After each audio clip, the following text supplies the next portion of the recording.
las ideas para que ustedes tuvieran una concepción clara y precisa de lo que son los derechos humanos.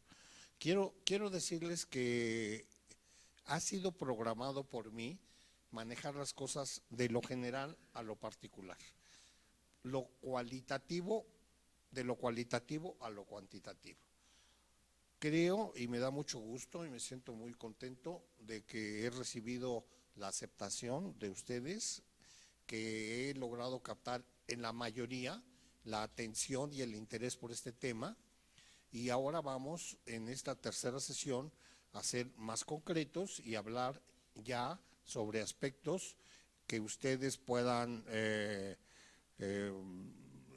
atesorar en su mente, y de ahí en adelante, después de lo que yo explique, les corresponde a ustedes seguir aprendiendo. Eso es lo que quiero dejar perfectamente claro, que esto no es más que un aperitivo, una probadita de lo que la materia de derechos humanos puede ser. Esto no es suficiente, este es un vuelo en helicóptero a una ciudad. Después de que se voló un helicóptero a una ciudad por 10 minutos, no pueden decir que ya conocen esa ciudad. Necesitan bajar y de preferencia caminar por la ciudad. Eso es manejar el conocimiento impreso y en internet. Ayer entré a internet y ya lo había hecho muchas veces antes, pero ayer lo volví a hacer. Me quedé sorprendido de la cantidad de temas y de desarrollo de estos sobre derechos humanos. Les recomiendo que entren ustedes a internet y que participen en el conocimiento al que en este caso estamos enfocados. Vamos ahora a manejar las cosas en plan de diapositivas. Traigo la mayoría, no traigo todas preparadas, pero la mayoría de lo que ya se dijo en forma cualitativa, ahora va a ser en forma cuantitativa, con más precisión, pero ya tengo la mente de ustedes, supongo yo, preparada para recibir el conocimiento un poco más concreto. Bueno, esto es la lámina de presentación. El motivo de ella es para que ustedes la conserven. Yo voy a dar estas láminas para que se reproduzcan, es decir, voy a dar ¿cómo se llama? El USB, para que ustedes, si quieren, lo reproduzcan, ya sea que lo impriman o no. Ahí está mi nombre, ahí está mi celular, mi correo electrónico, y estoy a sus órdenes para contestar cualquier duda, pregunta que tengan en cualquier momento. Me refiero de aquí en adelante. Quizás no les responda el mismo día, pero sí prometo hacerlo dentro de 3, 4 días que me llegue alguna inquietud por la vía de correo electrónico. Vamos con la siguiente, por favor. A ver. Ajá. Objetivo de la plática. Adelante. El objetivo de la plática es orientar a los estudiantes del seminario, adelante, en lo que los derechos humanos son y en cómo podemos defendernos con los derechos humanos de muchos otros actos indebidos e injustos de la autoridad. ¿Qué sigue? Justificación de la plática. Adelante. ¿Por qué esta plática a un grupo de estudiantes de un seminario?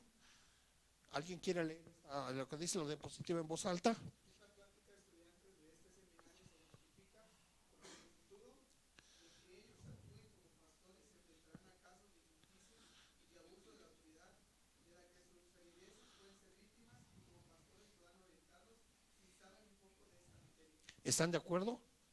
¿Hay algo que puedan agregar, que puedan comentar?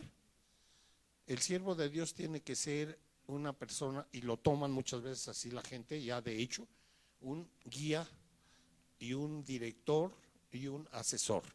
Y estamos viviendo una vida, y va a ser más complejo, una vida difícil, y va a ser más complejo todavía. Va a haber más injusticias, va a haber más problemas, va a haber más pobreza, va a haber más crimen, y es importante que el pastor conozca esto para poder estar preparado para guiar a sus feligreses. La que sigue, por favor. Adelante. Para reflexionar, aquí, muy interesante. ¿Puede y debe un cristiano acudir a las instancias legales correspondientes para exigir el cumplimiento de sus derechos de acuerdo a lo dispuesto por la ley? Me dijiste, Ezequiel, que ibas a leer algo sobre Romanos 12, ¿no? ¿Lo quieres leer, por favor? El primero y segundo, el tema nada más. Por favor. Sí. Bueno, voy a leerles el texto de Romanos 13. Dice el verso 1 hasta el 2. Dice: sométase toda persona a las autoridades superiores, porque no hay autoridad sino de parte de Dios, y las que hay por Dios han sido establecidas. De modo que quien se opone a la autoridad, a lo establecido por Dios resiste, y los que resisten acarrean condenación para sí mismos. Gracias, Ezequiel. Aquí tenemos una pequeña orientación, una pequeña luz al comportamiento del cristiano, tanto por lo que se refiere a su conducta como a la reacción a la conducta de otros. Yo creo que si Dios puso las autoridades, es no tan solo para beneficio de los paganos, de los no cristianos, sino también para nosotros. Obedecer a las autoridades es un actuar pasivo. Ir a las autoridades para que nos ayuden a resolver los problemas es un actuar positivo. De manera que esta es mi convicción, pero respeto si alguno considera que no debe de interpretarse de esta manera. ¿La que sigue? Miren, se puede proceder, como dice la Biblia, con ese criterio, la abnegación. Y al que quiera ponerte en pleito y quitarte tu túnica, déjale también la capa. Lo podemos poner de esta manera. Y al que quiera violar los derechos humanos, pues déjalos que los viole. Ese es un actuar, es una tendencia, es una corriente de pensamiento que inclusive algunas denominaciones cristianas la siguen. Cuando van y le dicen al pastor: oiga, tengo este problema, vamos a orar, hermano. Dios va a resolver el problema. Y es definitivamente 100% cierto. Pero Dios también ha puesto las autoridades para servicio de su pueblo y para impartir justicia. Conozco algunas corrientes de pensamiento que van de la iglesia cristiana, son cristianos, que van al extremo, a los extremos. Dicen: hermano, si usted contrata a un médico, se llama a un médico para que lo cure, usted no tiene fe en Dios, que Dios lo puede sanar. De manera que le aconsejo que no vea ningún médico, vamos a orar y Dios va a mandarle a su salud. Es una interpretación un poquito exagerada, pero si alguno la quiere tomar es bajo su conciencia. Y de la misma manera algunos dicen: usted tiene un problema con alguno que lo está molestando, que está pisando sus derechos humanos concretamente. Bueno, pues Dios es el que va a poner en su corazón que no lo siga haciendo. Respeto a los que dicen esto.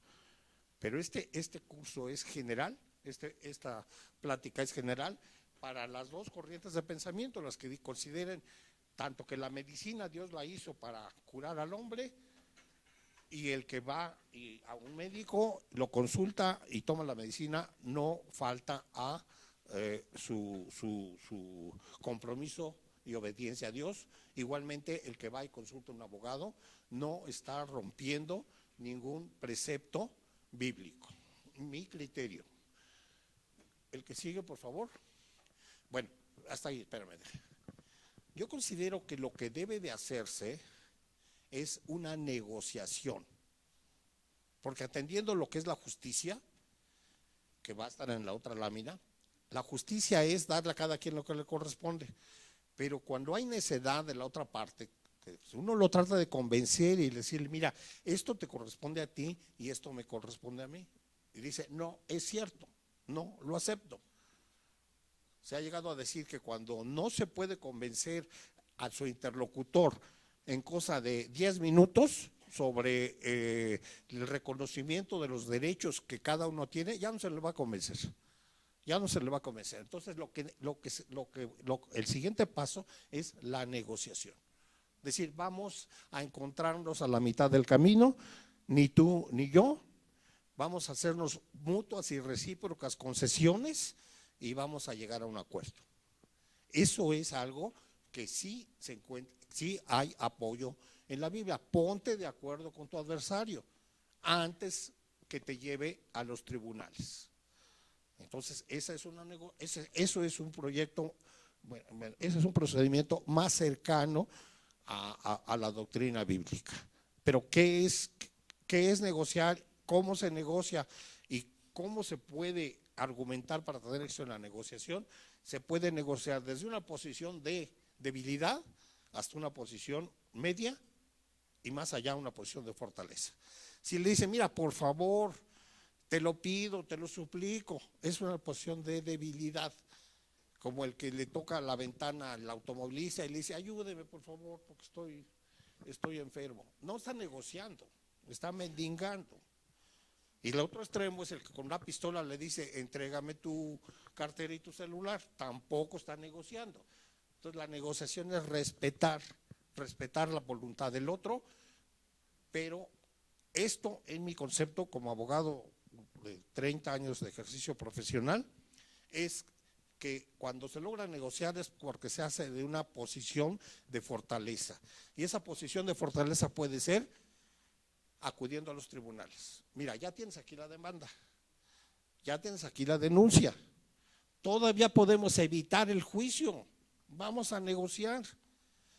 Platica con el juez o con el secretario de acuerdos y vas a ver cómo puedes tener muchos problemas, tanto de dinero como de tiempo, estando en la posición que sigues. ¿Por qué no nos arreglamos? Eso es negociar desde una posición de fortaleza, que mi criterio, el criterio de Arturo Millán, es que eso no estamos violando el amor al prójimo, no estamos violando las disposiciones del Sermón del Monte, estamos manejando las cosas buscando la negociación. Y para eso debe de servir, y hay una corriente muy fuerte de pensamiento entre los abogados, no hablo de abogados cristianos, de todo tipo de abogados, que la negociación es mucho mejor que el pleito. El pleito aquí y en todos los países del mundo lleva mucho tiempo y se gasta mucho dinero, de manera que es una victoria que se llama una victoria pírrica. Eso significa, la palabra de pírrica viene de Pirro, un personaje griego de la antigüedad, el que ganaba las guerras y obtenía beneficios, pero cuando hacía cuentas le había costado más la guerra que los beneficios que había obtenido. Entonces, si nosotros ganamos un asunto en un tribunal, pero gastamos muchísimo tiempo y muchísimo dinero, es una victoria que realmente es algo que propiamente es una derrota. Por eso el pensamiento general, que no, vamos, desde el pueblo pagano, aún no siendo cristianos, más vale una buena negociación, ¿qué? ¿Cómo dice? Más vale una mala negociación que un buen pleito. Entonces, aquí lo que veremos hoy y lo que veremos mañana es precisamente presentar una reacción fuerte y poderosa para invitar al contrario a negociar. Adelante. Bueno, a ver, aquí había algo. Aquí es lo que dice, lo que yo dije hace un momento, ponte de acuerdo con tu adversario pronto, entre tanto que estás con él en el camino, no sea que el adversario te entregue al juez y el juez al alguacil y seas echado en la cárcel. Aquí nada más habla de que nos gane el juicio, pero podemos también nosotros ganar el juicio perdiendo en el plan que yo les dije anteriormente y que no quiero repetir. La que sigue, por favor. La justicia, quiero que esto lo veamos bien, darle a cada quien lo que le pertenece. Cuando no se pueden poner de acuerdo, pues entonces hay que ver a un tercero, que es el juez civil, el juez administrativo, el juez laboral, el juez penal, para que diga qué es lo que le pertenece a cada quien. Adelante, por favor. Bueno, adelante. Eso ya lo había dicho. Ok, ya lo había dicho también. Por favor. A ver, primera parte de introducción. Adelante. Opinión generalizada del derecho y de los abogados. Lo habíamos empezado a ver. Aquí necesito su intervención muy lacónica, muy rápida, porque el tiempo es nuestro enemigo. El derecho es puro rollo, el que sigue. Todos los abogados son bien tranzas, por eso se les conoce como abogasters. Hasta ahí. ¿Están de acuerdo con esto? Alcen la mano que esté de acuerdo con esto. Sí, con confianza. ¿Sí? Algunos colegas abogados lo tienen bien merecido, pero yo les quiero preguntar esto. ¿Se cercioraron que era abogado la persona a la que ustedes acudieron? ¿O a lo mejor era una persona que decía abogado sin serlo? Allí está una gran confusión. Una persona dijo ser abogado, no era abogado y lo robó, porque esa es la palabra. Segunda, la persona que les está dando servicios como abogado está cobrando lo que consideran correcto o se quieren pasar de listos y quieren pagarles una miseria. Una persona que va a una fonda donde dice 25 pesos comida corrida, incluye refresco y postre, ¿qué comida le van a dar? Entonces, por favor, que no digan, en México los restaurantes son una porquería. En México, si comes, te vas a enfermar del estómago. Si comes en un lugar fuera de tu casa, te vas a enfermar del estómago. ¿A quién estás acudiendo? Ahí están anuncios, divorcios 10,000 pesos. Si estás en la cárcel, te saco en 3 días y te cobro 5,000 pesos. Desde allí se ve que es una mentira. Nadie puede cobrar eso. Es una trampa. Y se van con usando y abusando el deseo de las personas por ir a lo más barato. De manera que allí tenemos una participación nosotros. Otra más. Vamos a suponer que sí es abogado. ¿Ustedes saben que está actualizado? ¿Ustedes saben que esa persona tiene los conocimientos necesarios?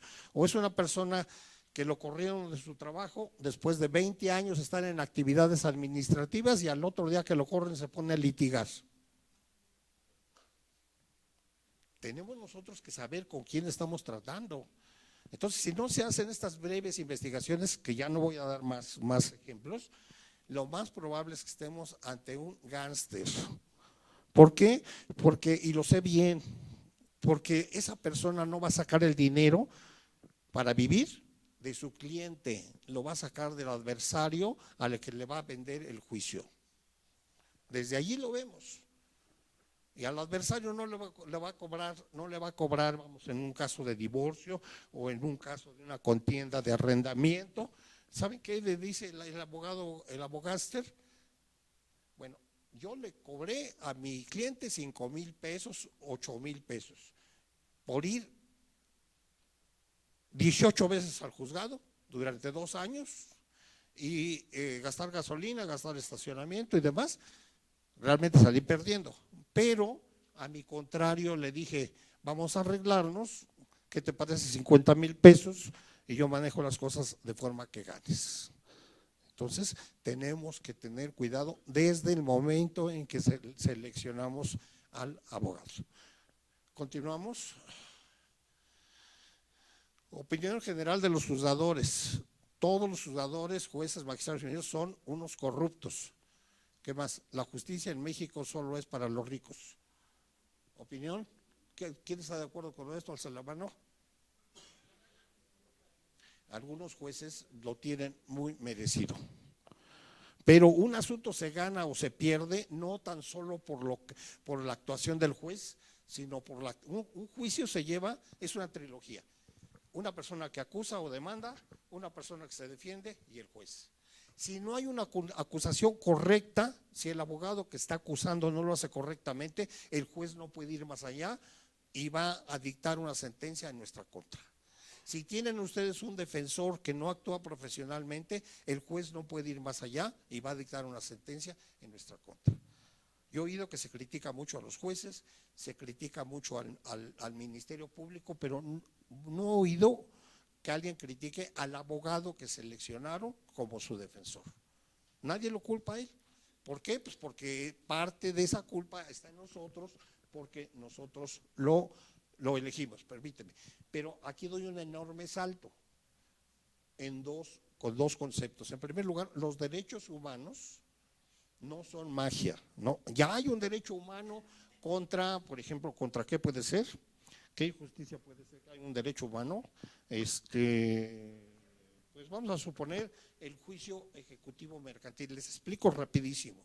El juicio ejecutivo mercantil consiste en que si una persona tiene un pagaré o una nota, por ejemplo, una nota firmada con tarjeta de crédito y no se paga, el juicio ejecutivo mercantil, la palabra va en lo ejecutivo, es que primero les embargan y después se lleva el juicio. Tocan a la puerta de su casa y les dice, ¿sabes qué? Aquí tienes 27 pagarés, suman todos 800,000 pesos, o me pagas en este momento o en este momento te embargo y hasta me puedo llevar los bienes. Es violación a los derechos humanos.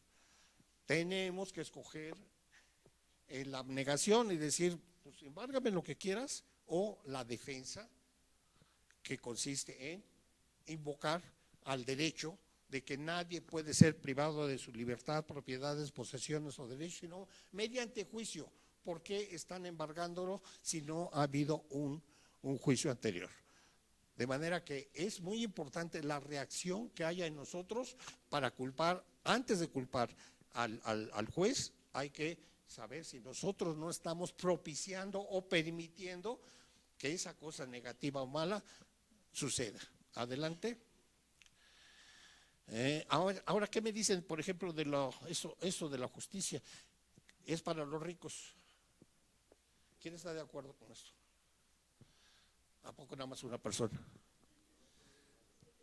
Bueno, pues no tan solo la justicia, también la salud, porque tienen ustedes, si se enferman, tienen dos alternativas: o van al Hospital General, o van al IMSS, o van al ISSSTE, o van a un hospital privado. Los que tienen dinero para un hospital privado van a tener mejor atención y van a lograr salir mejor librados de una operación o de un tratamiento. La salud también nada más es para los ricos. Estoy de acuerdo yo también. Cuando van ustedes al ISSSTE o al seguro, la cantidad de trabajo que tiene les impide hacer un trabajo de calidad. Entonces, pues sí es cierto. Profundizando, sí es cierto. Si no tiene para contratar un abogado particular, y que sepa, y lógicamente que cobre, es muy probable que no tengan la justicia que ustedes aspiran. Pero doy un gran salto y digo lo siguiente: ayer lo empecé a decir, la materia, los derechos humanos, dentro de todo el universo de derechos humanos, hay un derecho que esto es reciente, que en cada juzgado debe de haber un defensor. Antes se llamaba defensor de oficio, ahora se llama defensor público, que no les cobra nada y les puede asesorar para llevar su asunto. De manera que ya podemos olvidarnos de los abogásters, que además de transarnos nos cobran, que hay muchos, pero no todos, y considerar que tienen la vía expedita para ir a un juzgado, decir, ¿dónde está el defensor? ¿Cuál es la oficina del defensor público? Y el defensor, y el defensor público tiene la obligación, y si no se quejan, de asesorarlos, so pena de que si se quejan de él, lo corren. Si alguien me pregunta algo. Con respecto a eso, se supone que puede confiarse en que esos abogados públicos o esos defensores públicos son abogados con su título, están actualizados, etcétera, etcétera, todo lo que mencionaba de revisar, ¿no? Y son buenos abogados. Son abogados mejores que el que ustedes cogen por un anuncio que vean, el hecho que les cobren no quiere decir que son una cantidad pequeña, reducida y ridícula, no garantiza que sea una buena defensa. Mejor el que no les cobra, que es el abogado de oficio. A ellos les pagan y hay en trámite, está en trámite que les paguen igual, un sueldo igual al del Ministerio Público, que es un sueldo decoroso, no es alto, pero es un sueldo con el que pueden vivir. Además, si el abogado de oficio o el abogado, el defensor público los engaña, ustedes tienen la vía expedita para quejarse de él. Esto es una dádiva de Dios en el sentido de que la justicia en México puede ser gratuita. ¿Cuál es la contraparte de esto? Pues que van a tener mucho trabajo y no los van a atender en el momento que lleguen. Y no van a ir con usted, no le van a dar atención con un abogado privado, pero los van a atender y la mayoría de las veces atienden bien y la mayoría de las veces se encuentran con una persona que sabe y que quiere ayudarlos.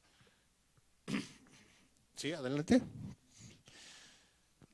Lo ideal no es posible. Ahora vamos hasta ahí. Bueno, lo ideal ¿qué es? Vamos a lo penal.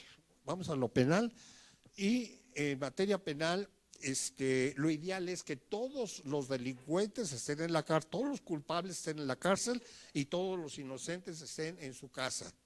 Pero no se puede lograr eso. ¿Por qué? Porque es difícil saber quién es inocente y quién es culpable. Lo dije ya, pero lo estamos mostrando ahora por medio de gráficas. No es posible lo ideal yo diría la perfección, de que el juez siempre encarcele. Estamos hablando de materia penal, pero esto es igual para materia civil, para materia mercantil, para materia laboral, que siempre fallen en forma de acuerdo a la verdad. Entonces, no es posible que todos los culpables estén en prisión, adelante, y que todos los inocentes estén en libertad. Entonces nos encontramos con un dilema que les empecé a decir la vez pasada. Adelante, por favor. Bueno, las verdades existentes, miren ustedes. Hay una, hasta ahí. La verdad auténtica es la verdadera verdad que nosotros como creyentes sabemos que solamente la conoce Dios. La verdadera verdad. Se llama también verdad histórica, se llama también verdadera verdad y se llama también verdad real. ¿Existirá esa verdad en el expediente? ¿Ustedes creen que en todos los expedientes de todos los juicios el expediente contenga la verdad? No. ¿Porque fue torpe el acusador o porque fue torpe el defensor y no se aportaron las pruebas debidas? No hay verdad auténtica en los expedientes. ¿Y con qué juzga el juez? Con el expediente. Concretamente, su sentencia va a ser injusta. ¿Y es culpa de él? Es culpa de quien formó el expediente. Entonces, quitémosles un poquito de carga a los jueces. Ellos juzgan de acuerdo a la verdad formal. Digo, sí, no la verdad histórica, sino la verdad formal, que es la que sigue. Adelante.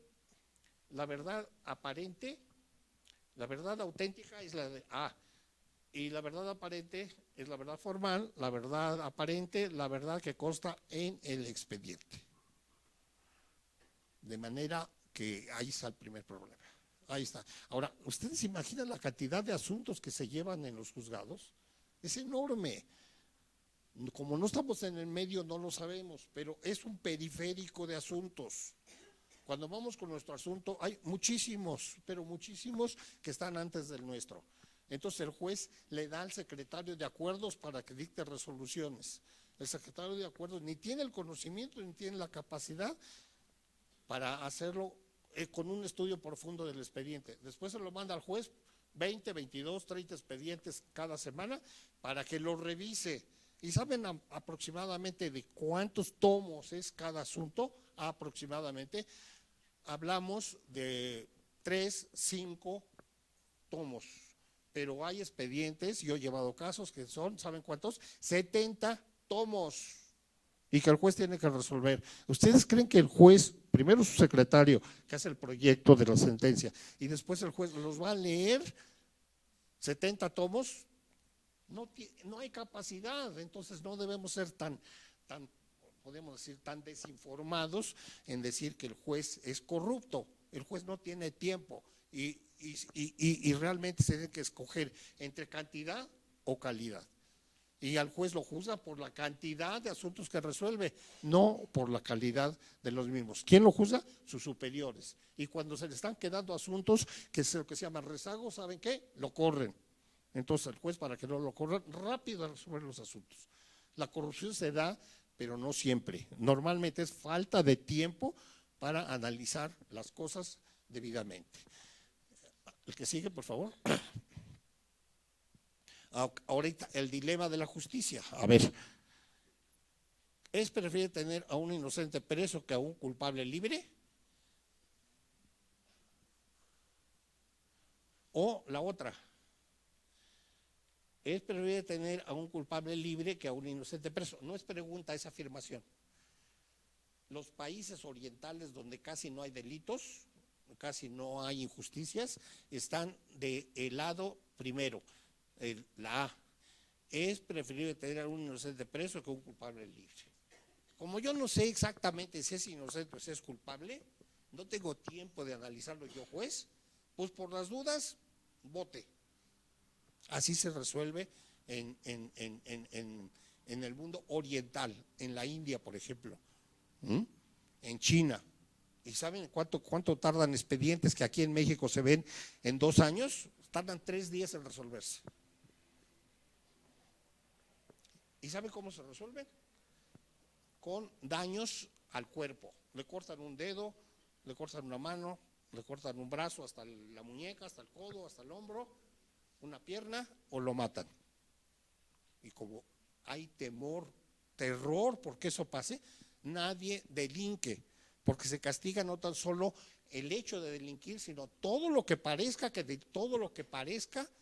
o que sea similar, o que sea aparente a una verdadera actitud de haber cometido un delito.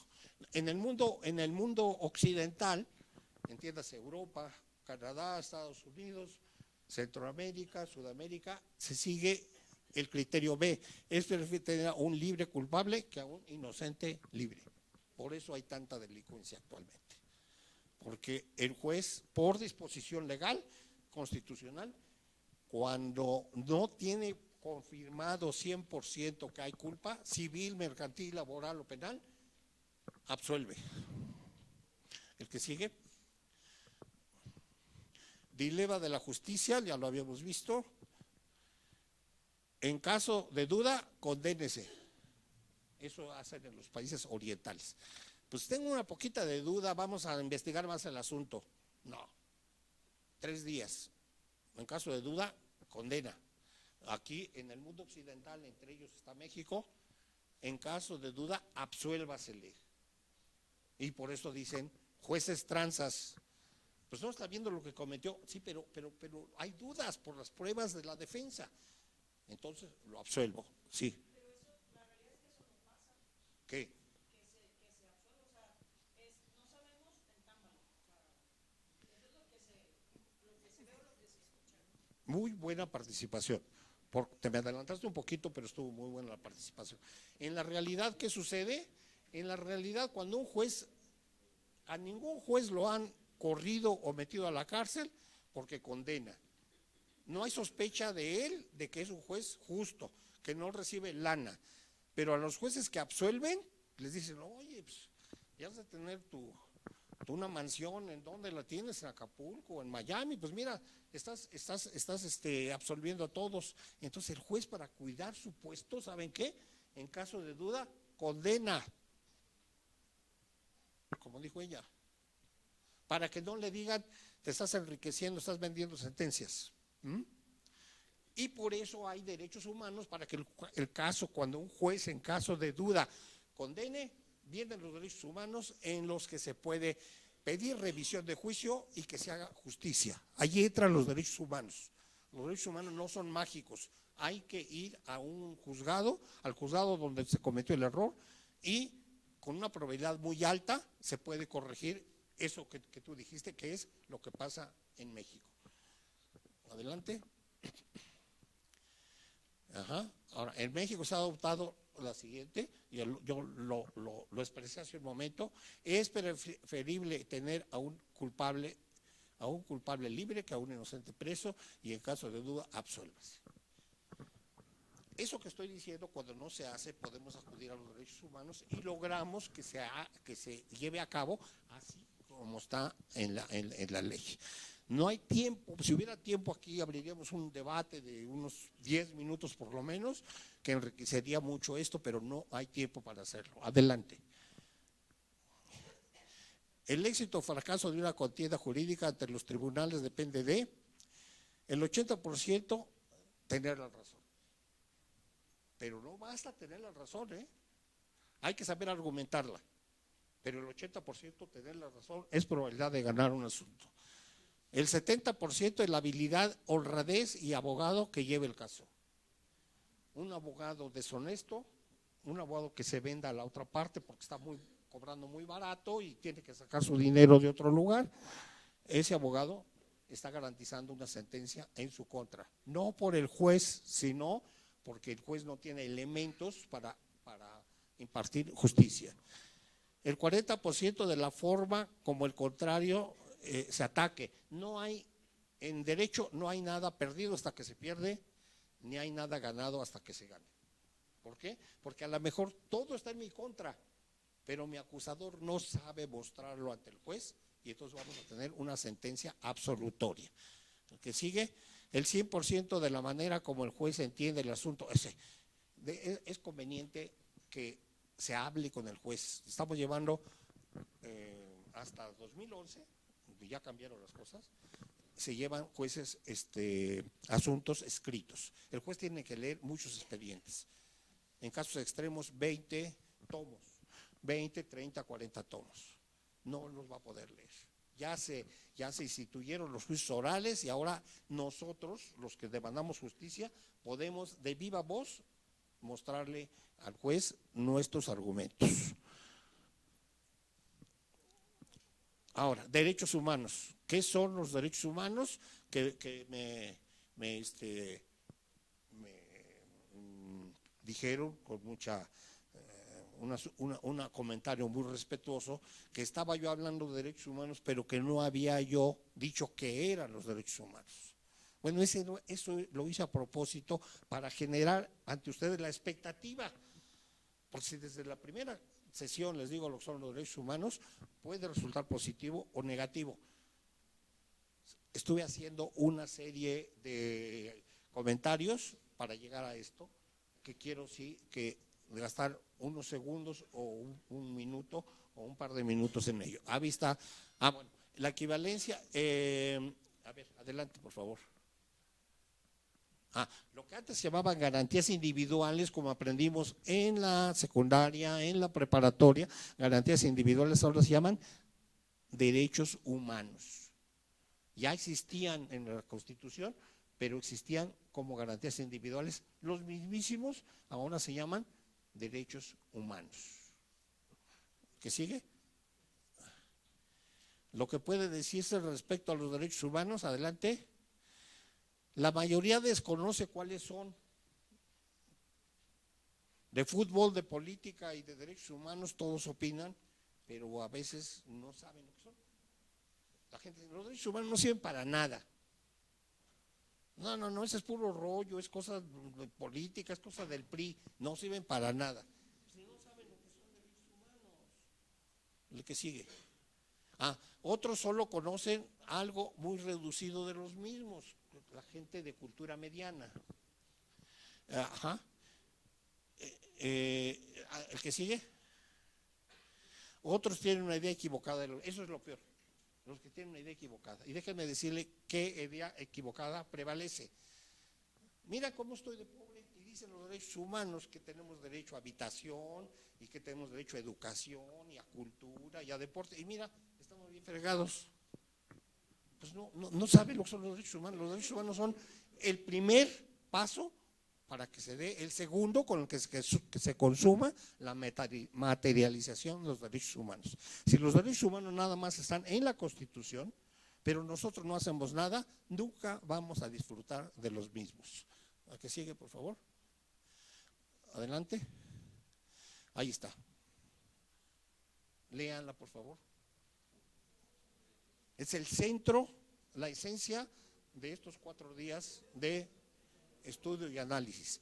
Los derechos humanos son los privilegios o facultades con que nacemos todas las personas de todos los lugares del mundo, de todos los tiempos de la historia, para disfrutar de una vida plena, haciendo uso intenso de todas nuestras capacidades físicas, intelectuales y emocionales. Antes la Constitución decía, al empezar el primer artículo decía nuestra Carta Magna, esta Constitución otorga las siguientes garantías individuales que no son más que derechos humanos. Y después se corrigió en 2011, ya dice, esta Constitución reconoce los derechos humanos, porque los derechos humanos no los otorga el gobierno. Lo único que hace el gobierno es reconocer los derechos humanos que tenemos. Los derechos humanos no es una cosa jurídica, es un aspecto filosófico, que antes cuando nacieron nada más era como la moral. Te recomiendo esto, te recomiendo aquello, es conveniente esto. Y después pasaron ya a las constituciones de los estados. Comentarios sobre eso, tenemos ya 8 minutos para concluir. ¿Están de acuerdo? ¿Piensan que debe de quitarse, de ponerse algo, que hay exageración, que no se entiende? Desde los griegos, 5 o 8 años antes de Jesucristo, ya se tenía una idea parecida a esta de lo que eran los derechos humanos, que nacen propiamente en Francia con la Revolución Francesa, después se van a Inglaterra con la Revolución Industrial, después pasan a Estados Unidos con la guerra contra Inglaterra para obtener su libertad, autonomía en los Estados Unidos, y pasan después a México, principalmente con las aportaciones de Juárez. Y se están todavía haciendo ¿cómo se llama? La ONU, Organización Nacional, sí, la ONU emite una Carta de Derechos Humanos que es la esencia, lo que está en nuestra Constitución, lo copiamos de la carta a que yo hago referencia de la ONU. Ahora, esta gráfica la debía de haber sido lo primero que debía de haber mostrado. Mi estilo es otro, yo no digo si sea el mejor o el peor, el bueno o el malo, pero mi estilo es crear expectativas, hablar de lo general a lo particular, y esto es lo particular. Me urge comentarios de medio minuto. Sí, por favor. Hay un documento que dice cuáles son. Los derechos humanos están en los tratados internacionales. Los tratados internacionales, uno de ellos, bueno, tratados internacionales es un documento, y otro, las declaraciones de eventos mundiales importantes. Por ejemplo, en la Declaración de los Derechos del Hombre y del Ciudadano en la Revolución Francesa, allí están los derechos humanos. Y hay un derecho humano importantísimo, sin que los demás no lo sean, Ese derecho humano dice, los particulares pueden hacer todo lo que no está prohibido, las autoridades pueden hacer solo lo que está permitido. De manera que cualquier autoridad que nos presione para algo, le podemos preguntar, ¿y dónde está esa obligación que tú quieres que yo cumpla? Enséñame la ley. Y es el primer paso para que no haya arbitrariedad. Si no está en la ley, no tiene la autoridad, facultad para exigirnos absolutamente nada. Y la otra parte es que nosotros como particulares podemos hacer todo lo que no esté prohibido. Los franceses lo dijeron de una manera, como yo lo digo, y además lo dijeron de otra manera. Los particulares podemos hacer todo lo que no dañe a otro. Bien, ¿algún comentario, participación, protesta? ¿Le agregamos algo, le quitamos algo?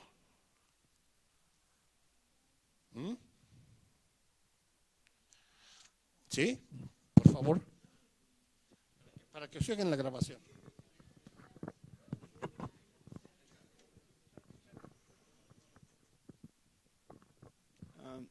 Pues yo creo que el problema más grande dentro de este tema es que por una parte pues nosotros no queremos informarnos sobre los derechos humanos y la otra es que tampoco nos quieren informar a nosotros sobre los derechos humanos. O sea, hasta ahora usted ha sido el único que viene y nos dice así son las cosas y así se hace, ¿no? Pero o sea, dentro de otro...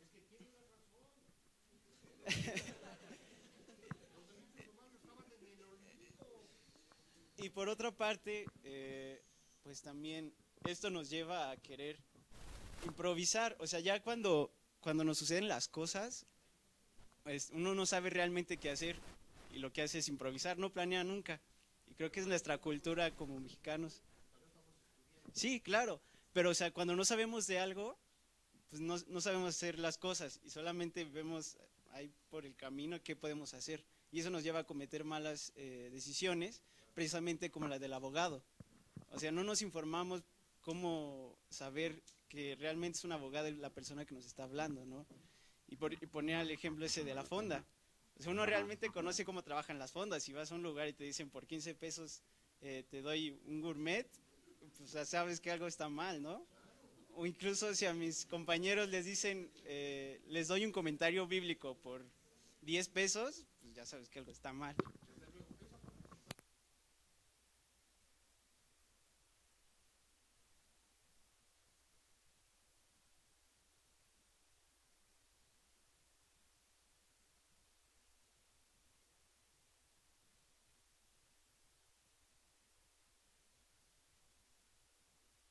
¿No?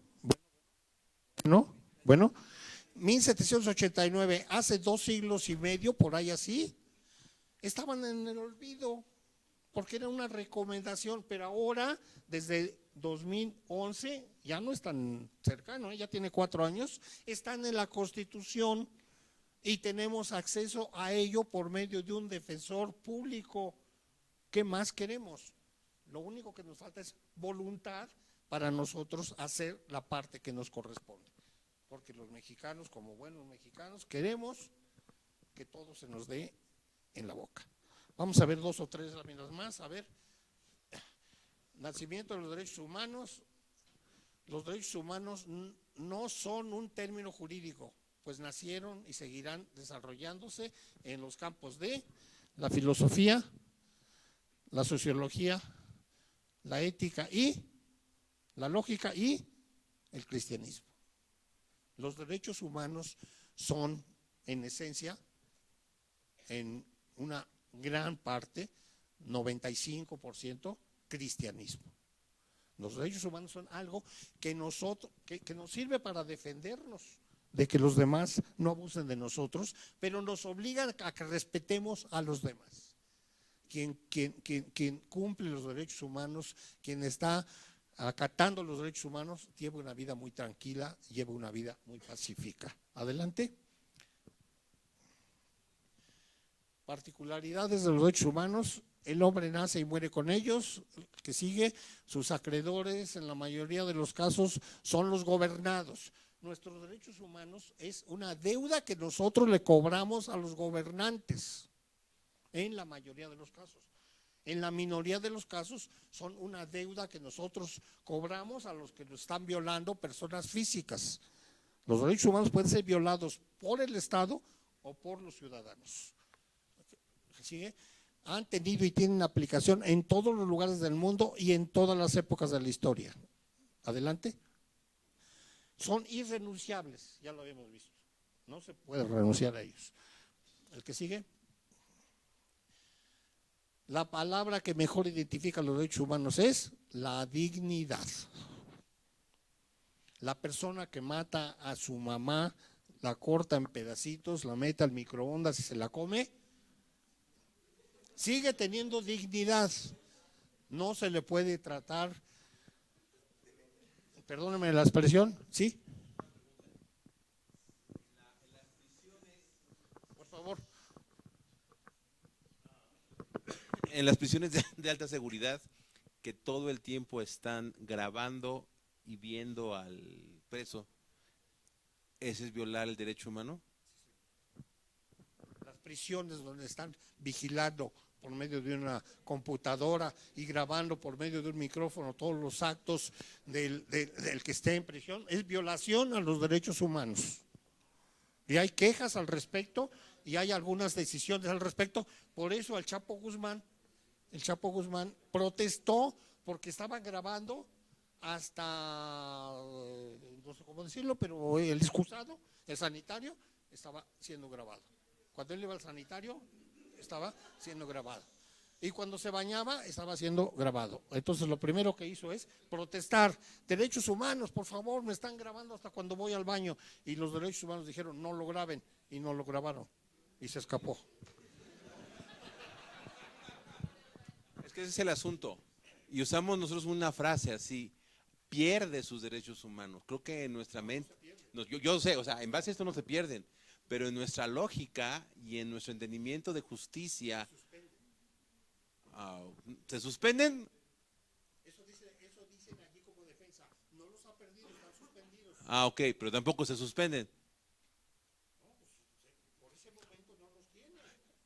Ahora, el otro comentario sería, los derechos humanos entonces tienen más influencia de Occidente que de Oriente. Y más influencia. No hay derechos humanos. No hay. Por eso se vende tan barata Por eso los productos chinos son muy baratos porque no hay derechos humanos para los trabajadores. Son esclavos. Bien, entonces la dignidad. Cuando ustedes quieran saber qué son derechos humanos, nada más pregúntense, ¿me está tratando con dignidad? Le decía yo de la señora que mata a su mamá, la corta en pedacitos y la mete al horno microondas. No ha perdido su dignidad. Debe ser tratada con dignidad. A nosotros, cuando alguien nos ataca, nos agrede, nos presiona, nos insulta, está violando derechos humanos porque tenemos dignidad. Eso reforzado todavía por los que somos mayores de 60 años, los adultos mayores, también dice la ley de adultos mayores que tenemos dignidad y que nos traten con dignidad. Yo lo he experimentado cuando voy a un juzgado y alego que está incorrecto eso. Oiga, estamos hablando con la autoridad. Por favor, disciplínese, no me hable así. Y está usted hablando con un mayor de edad, un adulto mayor, que me debe tratar con dignidad. No me conteste así. Y ahí vamos, ¿no? Es un pleito, pero de ideas. Ay, disculpe usted, siéntese, por favor. Hasta aquí llegamos esta tarde, esta mañana, y terminamos con una oración. Te damos gracias, Señor, por este evento, por este